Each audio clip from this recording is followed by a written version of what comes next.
Hi, Rashonda here for Rashonda's Reading Room. We are reading Hagar's Daughter by Pauline E. Hopkins. We are on Chapter 15, The Ball. The Bowen mansion was ablaze with light. Servants in livery hurried about, attending the arrival of guests. Outside the house, a continuous stream of carriages deposited the fortunate ones bidden to the feast. The ballroom was a vast apartment arched with a gallery of carved oak in which the orchestra was seated. The rooms were filling fast, yet at no time, even when the crowd was densest, was there a pressure for room. Flowers wreathed the gallery, the national colors hung in the angles, banks of roses were everywhere. Mrs. Bowen, in white velvet, old lace, and diamonds, stood near the entrance, supported by her husband, her daughter, and Cuthbert Sumner.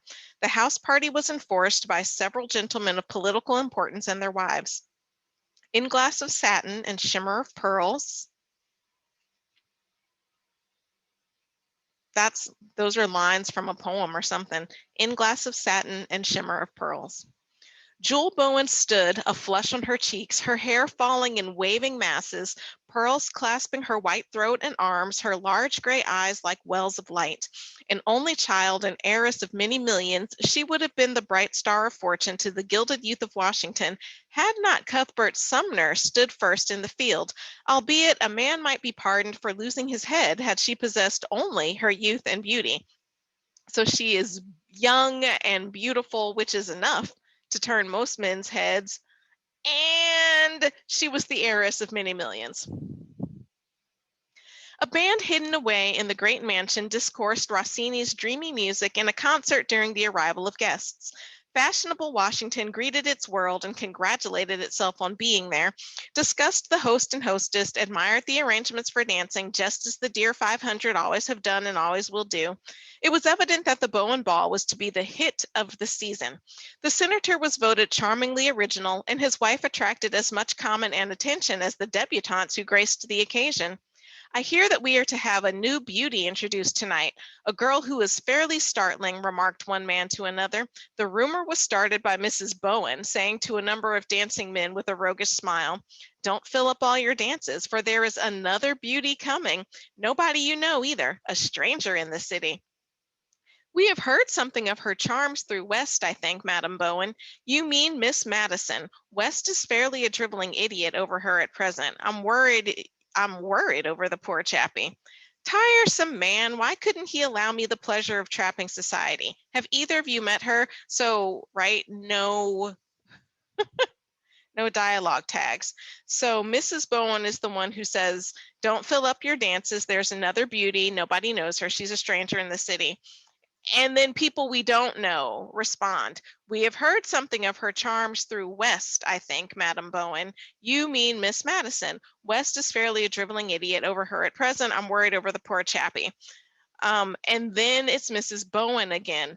"Tiresome man, why couldn't he allow me the pleasure of trapping society? Have either of you met her?" So Mrs. Bowen is starting the rumors about Aurelia, but they're good rumors, right? She's beautiful, she's coming, and some men are like, "We already heard about her. We're looking forward to meeting her." And then Mrs. Bowen is like, "Aw, why'd he spoil my surprise?" Okay, and so now it's another unnamed man talking. "Alas for your intended surprise, dear Mrs. Bowen. I have seen her on the boulevard once or twice," replied the one who had not yet spoken. "What a perfect pair Miss Jewel and she will make, a puzzle anyone to award the palm." And a puzzle anyone to award the palm. And puzzle, oh, okay, let's try that again. "Alas for your intended surprise, dear Mrs. Bowen. I have seen her on the boulevard once or twice," replied the one who had not yet spoken. "What a perfect pair Miss Jewel and she will make, and puzzle anyone to award the palm."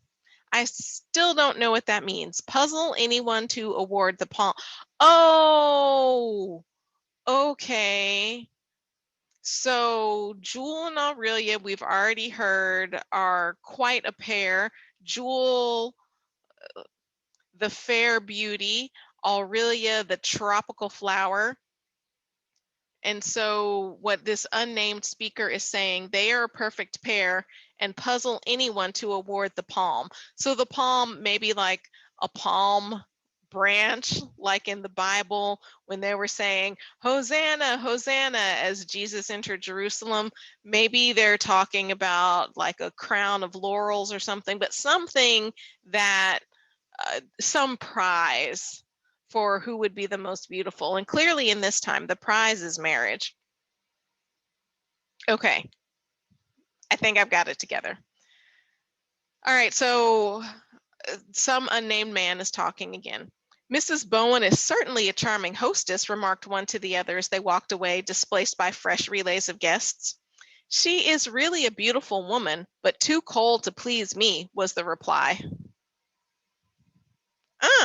Why are they talking about Mrs. Bowen like that? Excuse me, she invited you into her home and is whining and dining you.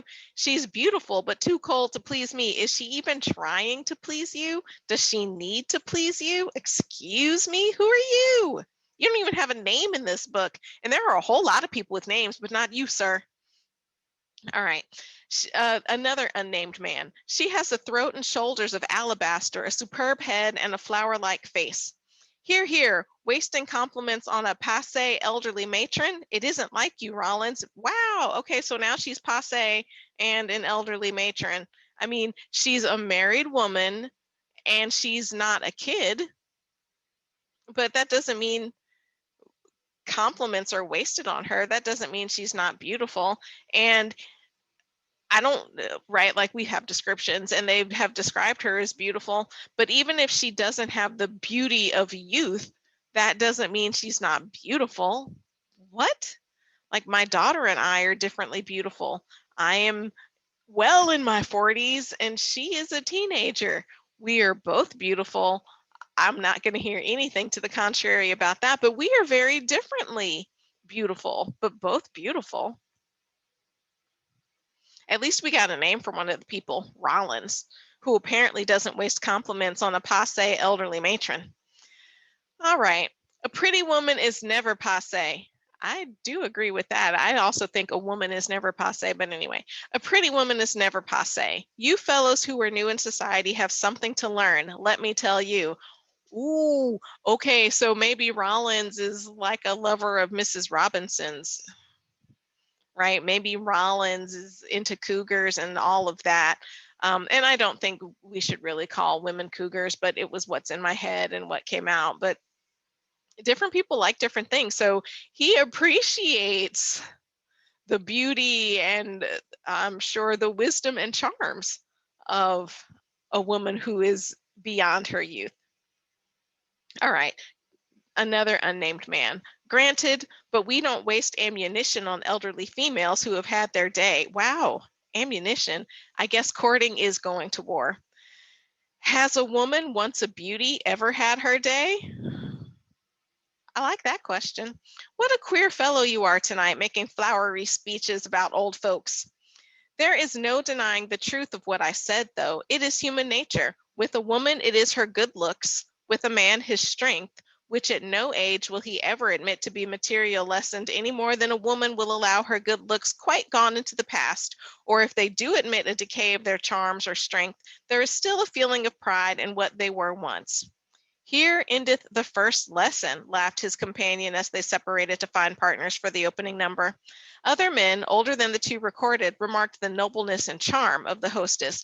I am intrigued that we have this whole discussion about Mrs. Bowen and her beauty and her charms and her age and what allurement she still has for young men. And I'm just assuming these men are young because particularly at this time, old men would still be pursuing young women, so they might not be all that young. I am fascinated that we have spent this time on this, and I am curious as to why. Why do you think? I think that's going to be one of our questions today. All right. There is I don't know who is speaking. Like maybe the person has a name. I don't think so though. So some other man at the party. There is a story written on her face, if I mistake not. I would give much for the power to read it, said a famous student of psychology to a celebrated physician as they stood together surveying the brilliant scene. Granted, she is beautiful, but she looks a creature of snow and ice.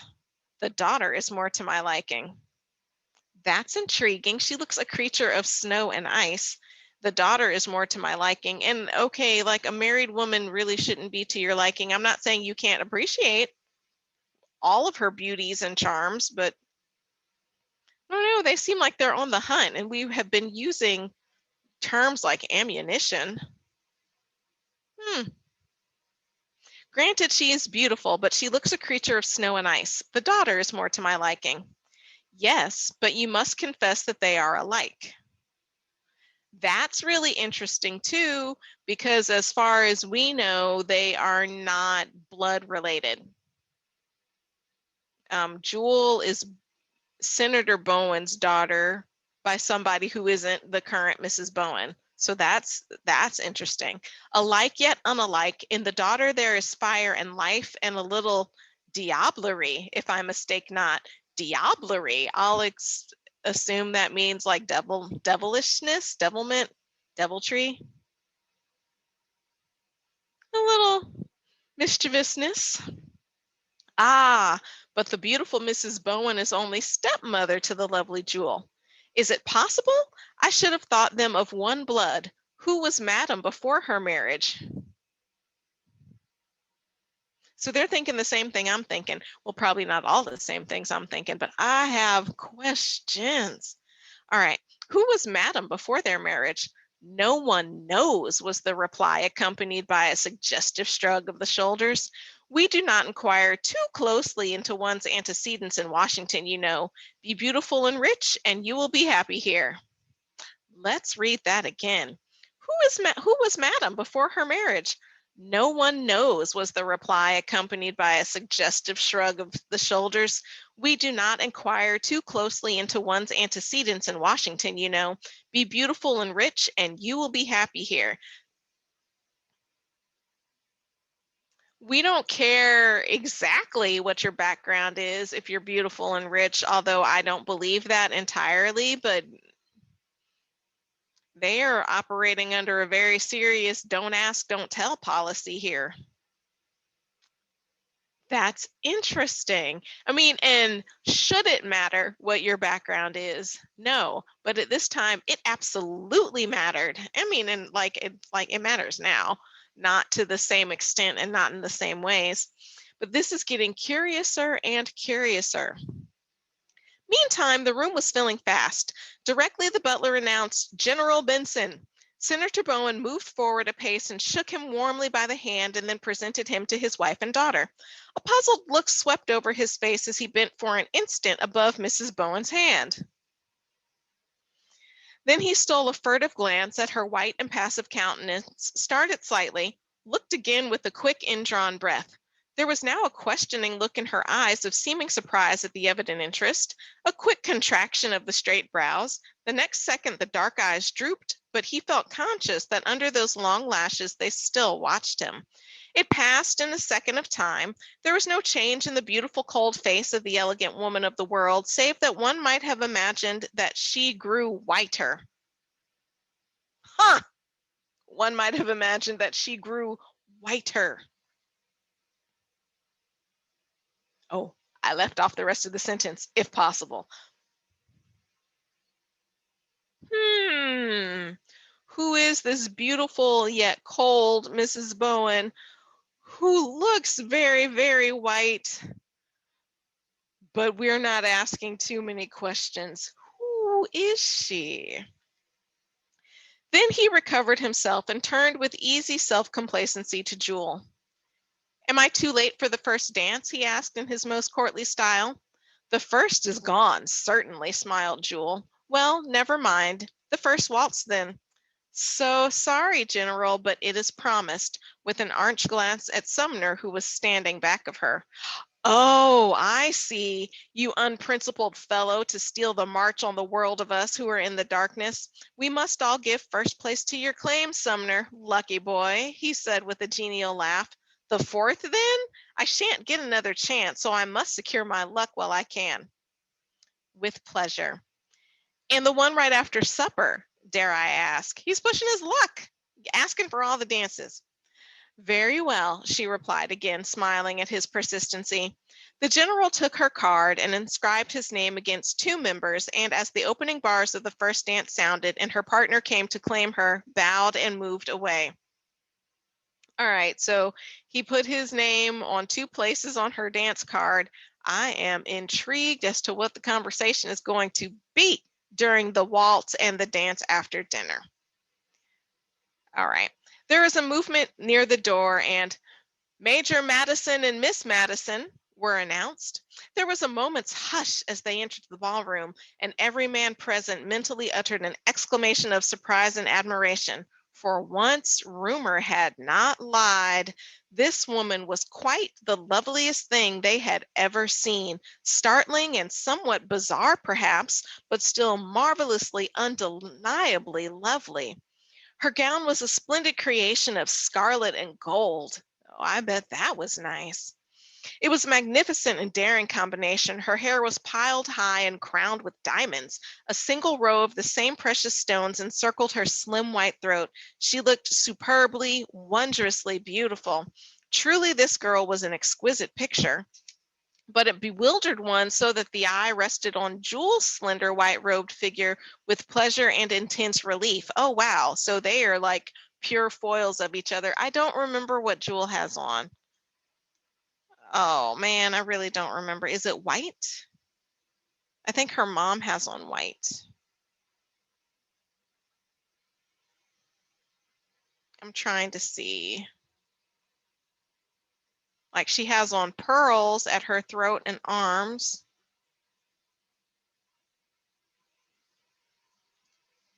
Mm, okay, I don't know. Mrs. Bowen is in white. I'm not sure what Jewel is wearing. I feel like maybe, okay, I don't know what Jewel has on. But anyway, we have a big foil between Jewel and Aurelia. Jewel with her white pearls around her neck, white bracelets on her arms. Oh, okay. Jewel's slender white robed figure. Okay, duh, I missed that. She's white robed. She's wearing white. And white is purity, and she's got on pearls, which is, the pearls are beautiful, but like pretty sedate.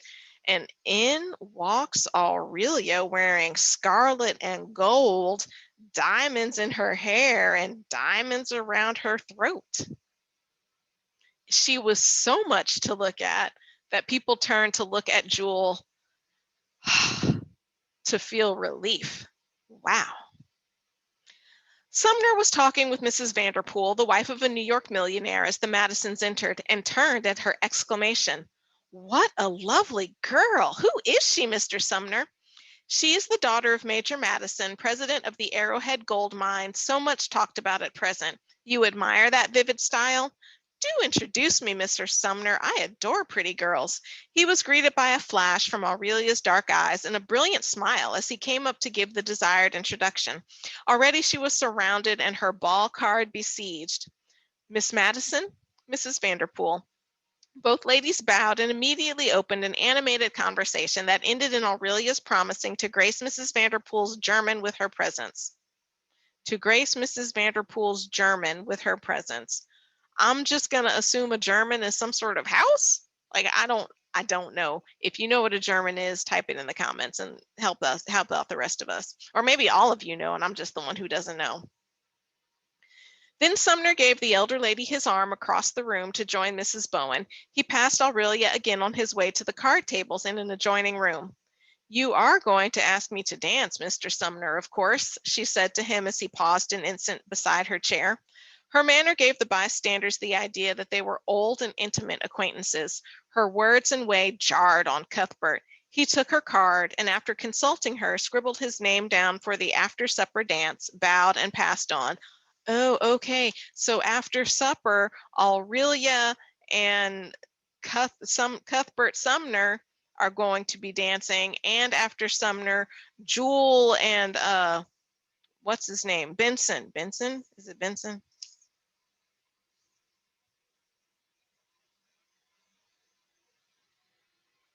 Is it Benson? Isn't that his name? There are so many people in this book. Yes, Benson. Jewel and Benson are going to be dancing. Oh my, after supper is going to be very interesting. Okay. All right. He drew a deep breath of, okay, he being Cuthbert Sumner. He drew a deep breath of relief as he saw Jewel talking to the Russian ambassador, an old man in gorgeous dress and orders blazing on his breast. You are lucky, Excellency, to have a moment of Miss Bowen's time bestowed on you. His Excellency bowed his head. I was just telling this lovely little lady that I must not be selfish, that I must give way for others who have a better right to her company than an old man like me. All right, so now we have an old man saying he needs to give way so younger men can dance with this young woman. And we have Mrs. Bowen described as an elderly matron. I've got all the questions. I am intrigued by this chapter. Like, what is coming next? She is setting up some stuff for us. All right, so now Jewel is talking. I have enjoyed talking with you so much, Jewel said simply. Thank you, my child. I see a friend of mine over in the corner. I can leave you in safe hand now Sumner has come. By and by, perhaps you will let me return and have a few more pleasant moments. Sumner felt his vague sense of repulsion, which his encounter with Aurelia had aroused, fade as he came in contact with the pure fascination of his betrothed. Pure. There's that word describing her again. He smiled down at her tenderly. How inexpressibly sweet and lovely she was. The band was playing a delicious waltz. Aurelia, flashing in her jewels, was flying around in the arms of West, who was her shadow. Sumner's brows met in a frown. How is he jealous? Really? How lovely Aurelia is, cried Jewel with eager enthusiasm. She is the most beautiful woman in the rooms. Bar one, said Cuthbert, smiling. Oh, you don't count. You are prejudiced, replied Jewel, laughing. She seems to get on very well with Mr. West. I wonder, little matchmaker, I imagine West stands no chance in that quarter. He has nothing but his salary. Would that make a difference with her? In a surprised, regretful tone. I imagine that they are not wealthy. Miss Madison, if I read her correctly, will marry for money. The next instant his arm encircled Jewel's waist. He held her form pressed closely to his throbbing heart, and they glided away from earth to a short period of heaven. As an intimate friend of the family and soon to be a son of the house, Cuthbert Sumner had shared the dispensing of hospitality with Senator Bowen. My boy, said the older man, just fix the thing up when you see him lagging. I'm going into the card room and have a game with Madison. He's an old duffer like myself. You understand all this sort of thing, but I'll be hanged if I ain't sick of it before I begin. So Sumner had found himself pretty busy. After that waltz, however, which came just before supper, he and Jewel had a few precious moments together in the conservatory, sitting out the remainder of their dance. Then came supper, at which Sumner insisted upon being her escort. I will not waive every enjoyment for the pleasure of others, he declared firmly. And that ends chapter 15. Huh, there's a lot of doing happening there. So until next time.